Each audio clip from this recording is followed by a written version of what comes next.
สเนนายังมหาเถโร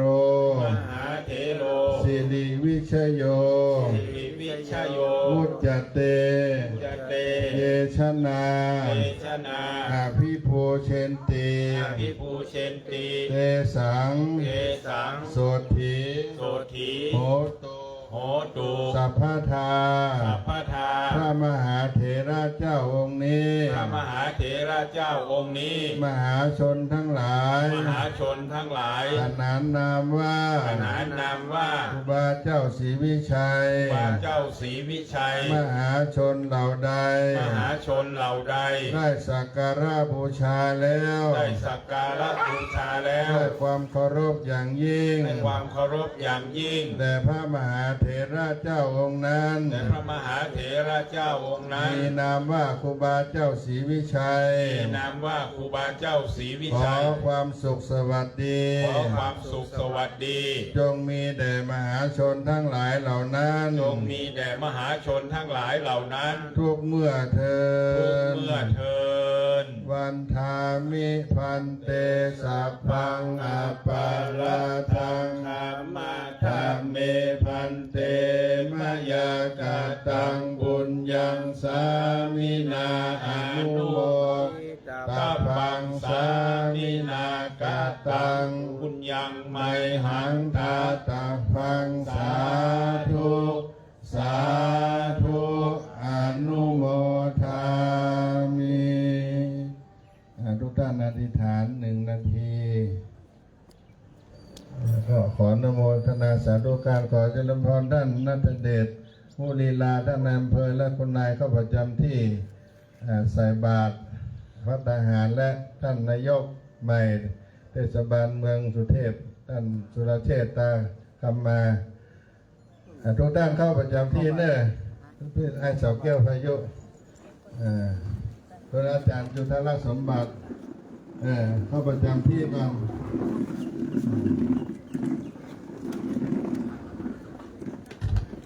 ถืออาหารขึ้นเนอะ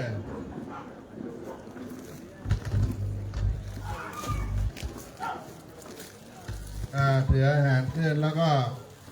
จับเอาชิ้นใดชิ้นหนึ่งขึ้นมาตั้งจิตอธิษฐานโสทินังวัตเมธานังอาสาวะขายาวะหังโหตุอนาคเตกาเลข้าวของข้าพเจ้าขาวดังดอกบัวยกขึ้นเหนือหัวขอถวายพระพุทธขอถวายพระธรรมน้อมนำถวายแด่พระสงฆ์ด้วยจิตจำนงมุ่งตรงต่อพระนิพพานขอให้พบเมืองแก้วขอให้แคล้วบ่วงมารในอนาคตการหน้าเทินสาธุขอกราบอาราธนาพระมหาเถระคณะสงฆ์สังฆหมู่สงฆ์ในวัดสลีโสดาพระอารามหลวงได้เข้ารับบิณฑบาตในนามของพระเดชพระคุณหลวงปู่พระธรรมวชิรโกศลซึ่งมีท่านอาจารย์พระครูมนูนกิจจานุกิจผู้ปฏิบัติหน้าที่แทนหลวงพ่อพระธรรมวชิรโกศลเจ้าวาดวัดศรีโสดาพระอารามหลวงได้นำคณะสงฆ์ทั้งหมด219รูปโปรดเมตตารับอาหารบิณฑบาตซึ่งมีท่านนัทเดชมุลีลาท่านนายอำเภอเมืองเชียงใหม่และคุณนายท่านนายกเทศบาลเมืองสุเทพท่านสุรเชษฐ์ตาคำมาหรือท่านนายกและคณะทุกท่านที่ได้มาร่วมบุญวันนี้ก็ขออนุโมทนาไหว้สาครูบาสังฆเจ้าทั้งหลายได้โปรดเมตตารับอาหารบิณฑบาตทุกท่านได้ตั้งจิตอธิษฐานหลังจากที่ได้รับบิณฑบาตแล้วท่านนายอำเภอเมืองเชียงใหม่ก็จะได้เป็นประธานในการทำบุญคำรอบที่2ก็คือถวายทาน อุทิศแด่ครูบาเจ้าสิริวิจัยได้มีการเจริญพระพุทธมนต์สมโภชองค์อนุสาวรีย์ครูบาเจ้าสิริวิจัยครบ60 ปีสมโภชวัดสรีโสดาพระอารามหลวง90 ปีโครงการพระธรรมจาริก90 ปีและครบรอบวันเกิดท่านครูบาเจ้าศรีวิจัยครบรอบมหามงคล90 ปีหลวงปู่พระธรรมวชิรโกศลดังนั้นวันนี้เป็นมหามงคลหลวงพ่อได้มอบหมายให้อาจารย์พระครูมนูนกิจจานุกิจได้ปฏิบัติหน้าที่แทนหลวงพ่อโปรดเมตตารับอาหารบิณฑบาตท่านนายอำเภอเมืองเชียงใหม่เป็นต้นประธานหลังจากได้ตักบาตรแล้วทุกท่านได้เข้านั่งประลามผ่านเต้นเข้าสู่พิธีการต่อไปณโอกาสนี้ก็เชิญพ่ออาจารย์ณัฐพลต่อ กับไวสาในท่านพระครูปัญญาสังฆการผู้ช่วยเจ้าอาวาสวัดศรีโสดาพระรามหลวงกองงานเลขาใหญ่นะครับเนาะในขณะนี้ในนามของพระเดชพระคุณหลวงปู่พระธรรมวชิรโกศลพระราชาคณะชั้นธรรมเจ้าอาวาสวัดศรีโสดาพระรามหลวงที่ปรึกษาเจ้าคณะภาค7พระมหาเถระผู้ใหญ่แห่งคณะสงฆ์ไทยได้โปรดเมตตาถวายมอบหมายหลวงพ่อพระครูมนูนกิจจานุกิจผู้ช่วยเจ้าวาดวัดศรีโสดาพระรามหลวงได้ปฏิบัติหน้าที่แทนนำพระสงฆ์องค์สามเณร219 รูปเนาะรับอาหารรับบิณฑบาตนะครับแล้วก็219 รูปรับอาหารรับบิณฑบาตเพื่อน้อมอุทิศถวายแด่ครูบาเจ้าศรีวิจัยนักบุญอมตะแห่งล้านนาไทยเป็นบุญกุศลอันยิ่งใหญ่ตามที่โดยหอยครูบาเจ้าศรีวิจัยงานครูบาคืองานหน้าหมู่เนาะเพราะฉะนั้นในวันนี้ท่านนายอำเภอเมืองเชียงใหม่ท่านณัฐเดชมุกลาลีท่านนายอำเภอเมืองเชียงใหม่ประธานในพิธีพร้อมด้วยนายกกิ่งกาชาติอำเภอเมืองเชียงใหม่และคณะในนามพี่น้องประชาชนชาวอำเภอเมืองเชียงใหม่และชาวจังหวัดเชียงใหม่และประเทศไทยของเราทิศตะวันออกเหนือใต้นะครับเนาะได้น้อมถวายอาหารบิณฑบาตแด่พระสงฆ์องค์สามเณร219 รูปนะครับในช่วงเจ้าวันนี้พร้อมด้วยชมรมกำนันพ่อหลวงบ้านในพื้นที่คือตำบลสุเทพชมรมกำนันพ่อหลวงบ้านตำบลสุเทพซึ่งมีแม่หลวงดารุณีมัทธาพันธ์หรือแม่หลวงเปิ้ลผู้ใหญ่บ้านห้วยแก้วพร้อมด้วยผู้ช่วยผู้ใหญ่บ้านห้วยแก้วเนาะและก็ท่านสทท่านคณะกรรมการมูลนิธิครูบาเจ้าศรีวิจัยแล้วก็มีพ่อหลวงจรัญคำซอนเนาะประธานกองทุนครูบาเจ้าศรีวิจัยมีคุณศักระพีสุภาประธานกลุ่มหนุ่มสาวจังหวัดเชียงใหม่และก็สำนักงานคุมประพฤติจังหวัดเชียงใหม่กระทรวงยุติธรรมเนาะพร้อมคณะโดยพร้อมกันนั้นก็มีท่านผอ.จิรพรเพิ่มพูนผู้อำนวยการสำนักงานคุมประพฤติจังหวัดเชียงใหม่ในวันนี้นอกจากได้มาทำบุญตักบาตรแล้วก็จะได้นำโครงการบริการประชาชนสักการะครูบารักษาห้วยแก้วประจำปี 2568 โดยซึ่งจะได้นำสมาชิกและผู้ถูกคุมประพฤติตลอดถึงอาสาสมัครนะครับเนาะนักศิลป์นักบุญนั่นเองนะครับเนาะอาสาสมัครคุมประพฤติจังหวัดเชียงใหม่จำนวน60 คนนะครับเนาะบริการสังคมโดยพัฒนาทำความสะอาดรอบอนุสาวรีย์ครูบาเจ้าศรีวิจัยพร้อมเส้นทางขึ้นดอยสุเทพตามโครงการสักการะครูบารักษาห้วยแก้วประจำปี 2568 โดยเหมือนประจำทุกปีนะครับเพราะฉะนั้นงานครูบางานหน้าหมู่เอามาปะปีปะน้องพระสาธุชนนักศิลป์นักบุญต่างหลายเอาเกิดมา บนโลกมนุษย์ใบนี้เนาะจะอยู่ที่ไหนก็ตามทิศตกออกเหนือใต้ทางในและต่างประเทศตามรอยครูบาเฮาก็ถือว่าเป็นญาติธรรมกันผู้คนทุกท่านนะครับนี่เฮามาทักมาทายยิ้มแย้มแจ่มใส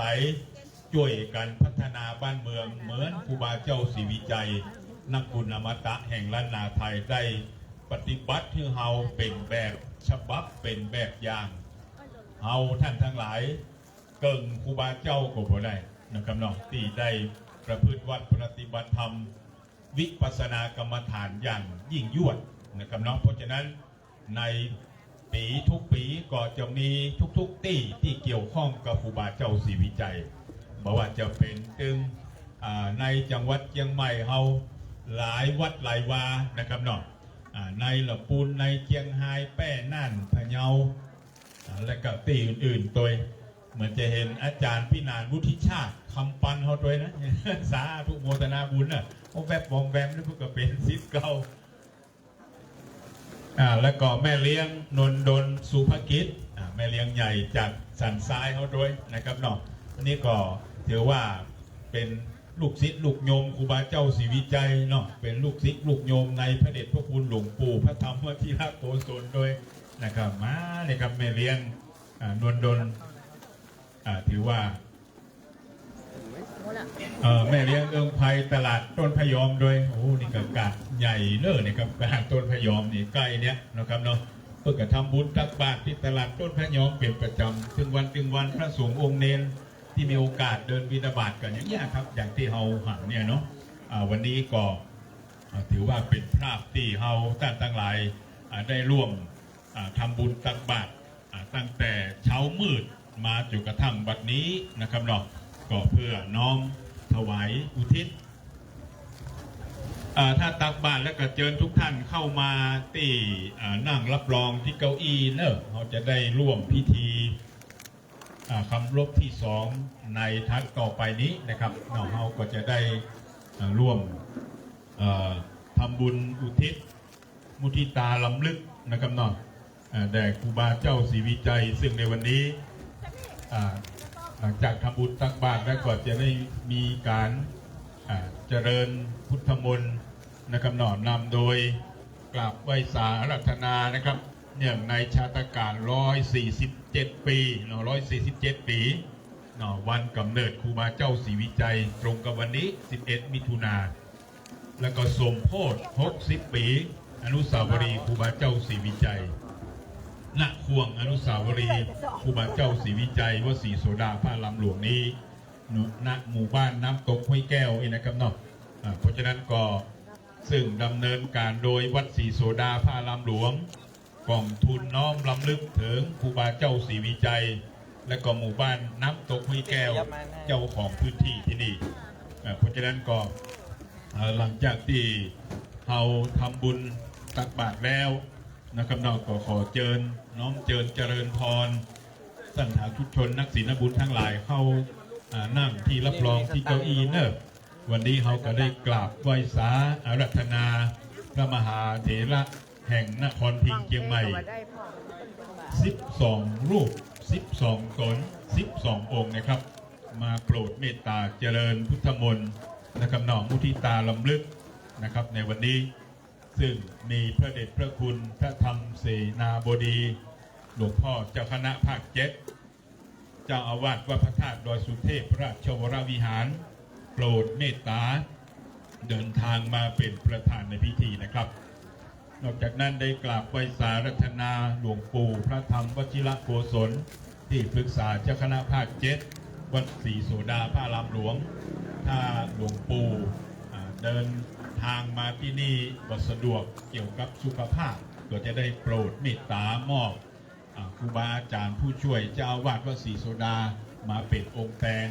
อย่างที่เราเข้าใจเนาะหลวงปู่ก็เล็กเก่าขึ้นไปแล้วหลวงพ่อท่านครูมนูนกิจานุกิจนะครับเนาะเป็นองค์แทนหลวงปู่พระเดชพระคุณพระธรรมวชิระโกศลปฏิบัติหน้าที่แทนเจ้าอาวาสนะครับเนาะตัวเองนะครับนอกจากนั้นได้กราบไหว้สาอารัธนาพระเดชพระคุณพระเทศปริยัติที่ปรึกษาเจ้าคณะภาค7 วัดเจ็ดยอดพระอารามหลวงโปรดเมตตาพระเดชพระคุณพระภาวนาธรรมาภิรัตน์วิเจ้าคณะอำเภอเมืองเชียงใหม่วัดลำเปิงตะโปธารามอำเภอเมืองเชียงใหม่ศิษย์เอกในหลวงปู่ทองสิริมังคโลหรือพระเดชพระคุณพระพรหมมงคลวินะครับนวัดพระธาตุสีจอมทองนะครับนี่นอกจากนั้นได้กราบไหว้สารัตนาหลวงพ่อพระครูโคสิทธิ์ปริยัตยาภรณ์ด็อกเตอร์เจ้าคณะตำบลสุเทพเขตหนึ่งวัดป่าแดงมหาวิหารมารับต้องรับนะ ได้กราบไหว้สารัตนาพระครูธีระสุตพจน์ด็อกเตอร์เจ้าคณะตำบลสุเทพเขตสองวัดผาลาดวัดสกิทาคามีนะครับเนาะวัดผาลาดซึ่งจากตีอนุสาวรีย์นี้ไปแห่งสัก 2-3 กิโลนะครับก็ได้กราบไหว้สารัตนานอกจากนั้นได้กราบไหว้สารัตนาพระอธิการบุญเพ็งพิยธรรมโมเจ้าวาดวัดใหม่ห้วยทรายอำเภอเมืองเชียงใหม่ได้กราบไหว้สารัตนาพระอธิการขาวกันตักสีโลเจ้าวาดวัดโป่งน้อยอำเภอเมืองเชียงใหม่ได้กราบไหว้สาพระครูสมุบุญเลิศชยวังโสเจ้าวาดวัดอุโมงค์สวนพุทธธรรมอำเภอเมืองเชียงใหม่ตีหลวงพ่อพุทธทาสภิกขุก็ดีปัญญานันทภิกขุก็ดีมาจำวัดสาอยู่ณที่นี้มาก่อสร้างห้างแปลงนี่นะครับเนาะวัดอุโมงค์สวนพุทธธรรมเป็นวัดที่สำนักปฏิบัติธรรมที่เขาเคยไปเยี่ยมไปกราบไปไหว้ไปทำบุญมาหลายครั้งคราอยู่ร่มรื่นธรรมชาตินะครับนอกจากนั้นได้กราบไหว้สาหลวงพ่อพระครูสมุวิสุวัตวรกิจโจเจ้าวาดวัดฝ่ายหินผู้อำนวยการสถานีวิทยุพระพุทธศาสนาวัดฝ่ายหินมหาวิทยาลัยเชียงใหม่ FM 104.50 เมกะเฮิรตซ์แล้วก็ Facebook ไลฟ์สดนี้ตัวนะครับเพราะฉะนั้นก็ด้วยเมตตาบารมีธรรมของพระคุณท่านพร้อมด้วยคณะกองการเจ้าหน้าที่สถานีวิทยุและ Facebook ไลฟ์สดที่อำนวยความสะดวกคือกับพ่อแม่พี่น้องประชาชนได้สร้างผลงานอย่างต่างๆมามากมายสถานีวิทยุวัดฝ่ายหินมหาวิทยาลัยเชียงใหม่ FM 104.50 เมกะเฮิรตซ์ได้ประกาศชื่อเสียงเรียงนามครูบาสังฆอาจารย์อันมีครูบาเจ้าศรีวิจัยและทางการ